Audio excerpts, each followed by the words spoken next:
ओम नमः शिवाय। आज हम फिल्म अभिनेता मिथुन चक्रवर्ती जी की कुंडली लेकर आए हैं।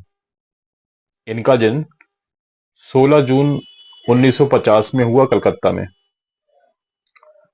इंटरनेट से जो डेटा मिला है उसके अनुसार इनकी जो कुंडली बन रही है वो मिथुन लगन की बन रही है। और मिथुन राशि में ही सूर्य और चंद्रमा है। लगन में ही शनि सिंह राशि में है और कन्या राशि में मंगल और केतु है। कुंभ राशि में गुरु है और मीन राशि में राहु, मेष राशि में शुक्र और वृषभ राशि में बुध है। तो ये तो ग्रहों की पोजीशन है।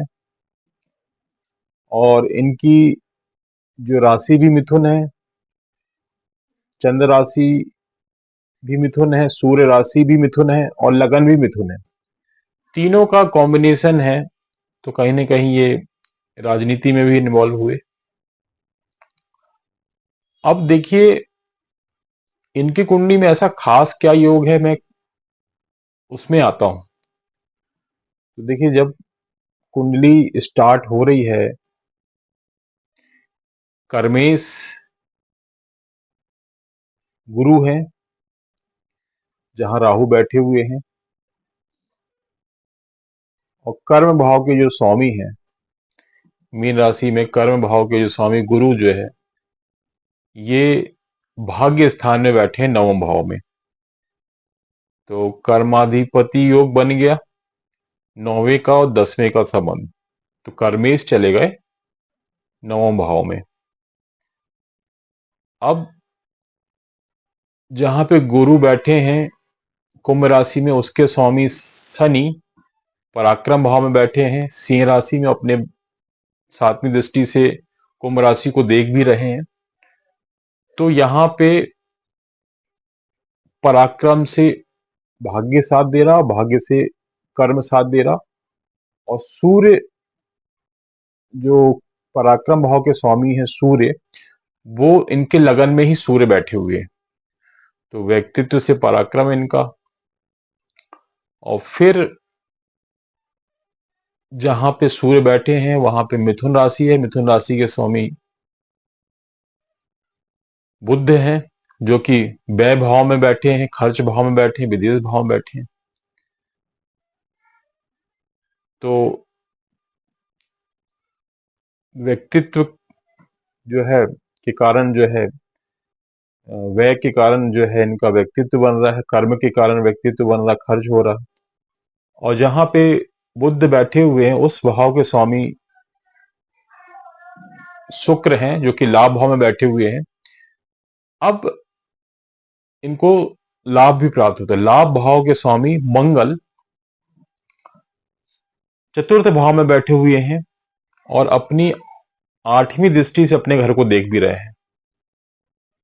तो अब फिर उसके भाव के स्वामी फिर से बुध जो है वैभव में, वैभव के स्वामी शुक्र, यहां पे एक सर्कल बन रहा है। इतना सब कुछ बताने का कारण मेरा ये है सिर्फ कि इनका जो है जीवन, जो कर्म स्टार्ट होता है, कर्म भाव से स्टार्ट होकर पराक्रम भाव में गया, फिर कर्म भाव से भाग्य भाव में, भाग्य भाव से पराक्रम भाव में, पराक्रम से व्यय में, व्यय से लाभ में, और लाभ का चतुर्थ भाव से जो कि सुख सुविधा का है, और चतुर्थ भाव से कर्म भाव, फिर कर्म भाव से फिर व्यय भाव, फिर व्यय भाव से फिर जो है लाभ भाव, और लाभ भाव का फिर यहाँ सर्कल चल जाता है। लाभ का चतुर्थ भाव से चतुर्थ का 12वें भाव से 12वें भाव का फिर लाभ भाव से, ये एक सर्कल चल रहा है। मतलब इनकी कुंडली में जो खास योग आपको समझ में आ रहा होगा, बहुत ही इंपॉर्टेंट है कि कर्म से स्टार्ट होके सारे ग्रह एक दूसरे की कनेक्टिविटी में है और लास्ट में एक सर्कल को कंप्लीट करते हैं, जो कि सर्कल कंटिन्यू चलता रहता है। इस योग के ही कारण इनका व्यक्तित्व, इतनी सफलता इन्होंने अर्जित की। ये कोई छोटा मोटा योग नहीं होता है और ये काफी अच्छा योग होता है। दूसरी चीज क्या है कि सूर्य चंद्रमा दोनों लगन में होना भी एक योग है। फिर मंगल की अपने घर में दृष्टि पड़ना, मेष राशि में लाभ भाव में मंगल की अपने घर में दृष्टि पड़ रही है। इसके बाद आप देखेंगे शुक्र की अपने घर में दृष्टि पड़ रही है पंचम भाव में। शनि की अपने घर में दृष्टि पड़ रही है भाग्य भाव में। तो ये सब दृष्टियां भी इनको काफी अच्छा, इनकी कुंडली में काफी अच्छा योग बन रहा है। तो इनकी कुंडली में भी कुछ योग है। ये सब योग जो है काफी रेयर मिलता है, इसलिए जो है इनका व्यक्तित्व भी काफी अच्छा है, इन्होंने काफी प्रसिद्धि कमाई। तो हर एक प्रसिद्ध व्यक्ति की कुंडली में देखने से हमको समझ में आता है कि उनकी कुंडली में ऐसा क्या खास योग है जो उनको उस ऊंचाई पे पहुंचाता है। तो हमने देखा कि किस किस चीजों का योग जो है इनको जो है इनका व्यक्तित्व बनाया, इनको प्रसिद्धि दिलाया, इनको नाम नेम फ्रेम सारी चीजें मिली।